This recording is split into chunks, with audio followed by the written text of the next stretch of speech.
আবার লাস্ট এখন না, এখন ধরবে, তারপর দিয়ে দিবে আমাকে।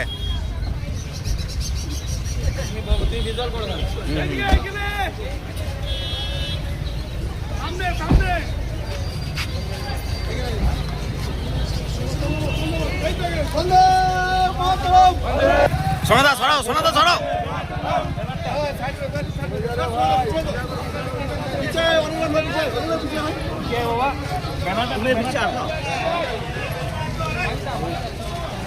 তেল মারিস কটা?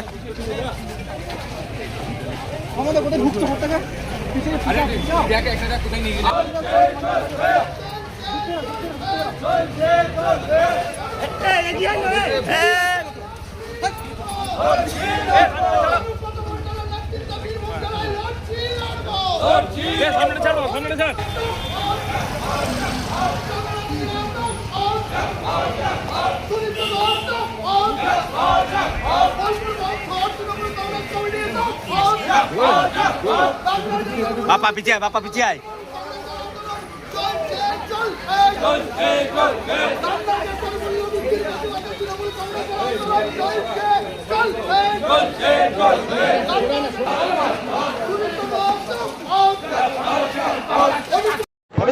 দেখুন, সেটা তো আপনারা সবাই জানেন যে গ্যাসের দাম কি পরিমাণে। সামনে ঈদ, ঈদের সময় গ্যাস পাওয়া যাচ্ছে না, এ খুব কষ্টের ব্যাপার। তার জন্যই আজকে মিছিল। তবে বীরভূম জেলায় 11টা সিটে 11টাই জয়লাভ হবে।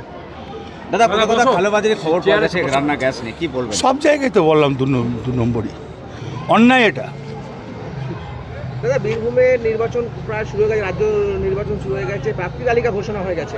প্রচারে কবে থেকে নামছেন আপনি? প্রচারে কবে দেখতে বললেন তো, মিছিলে হাঁটলাম, দু একদিনের ভেতরেই সব দেখতে হবে। তাহলে তো আবার খেলা শুরু 100 বার ভাই, যাও। ধন্যবাদ। নির্বাচনে যে প্রার্থী অত নয়, পার্টির ক্যান্ডিডেট 11টায় জিতবে।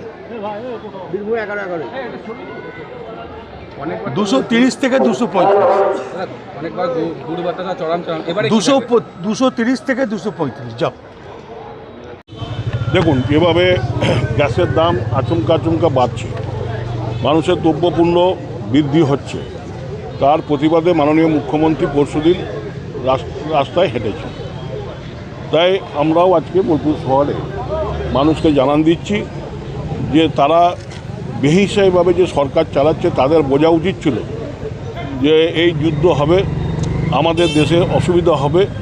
তা সত্ত্বেও তারা কোনো আগে থেকে প্রিকশন না নিয়ে, কেন্দ্রীয় সরকার, বিজেপি সরকার, তারা এতদিন ঘুমাচ্ছে।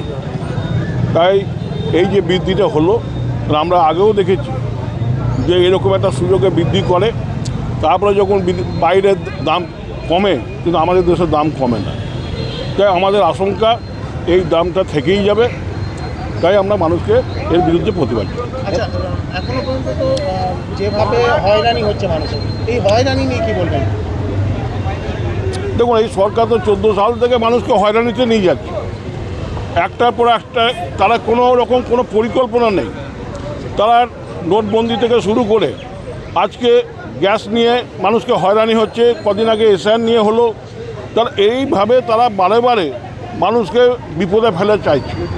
তাই সেদিন দুঃখের সঙ্গে মাননীয় মুখ্যমন্ত্রী মমতা ব্যানার্জি বলেছেন যে 26 আসুক, যাক, তারপরে 29 আমরা দেখবো এই সরকার কী করে থাকে। দাদা, একটা বিষয় যে কিছু জায়গায় কালোবাজারি চলছে, জ্বালানি গ্যাস নেই, কি বলবেন এই বিষয়টা?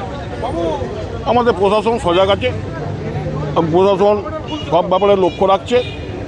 আশা করি যদি খবর থাকে আপনাদের দেন, তার ব্যবস্থা প্রশাসন। বিধানসভা নির্বাচনে এটা কতটা প্রভাব ফেলবে, গ্যাসের এই যে মূল্যবৃদ্ধি বা গ্যাসের যে হয়রানি? সবের দিনই তো এফেক্ট পড়ে আছে, আর কি নতুন করে কি হবে? শুধু ভোটের দিনে 23 এপ্রিলে অপেক্ষা, তারপরেই দেখতে পাবেন বিজেপি আদৌ থাকবে কিনা একটা সিট, সেটা সম্ভব।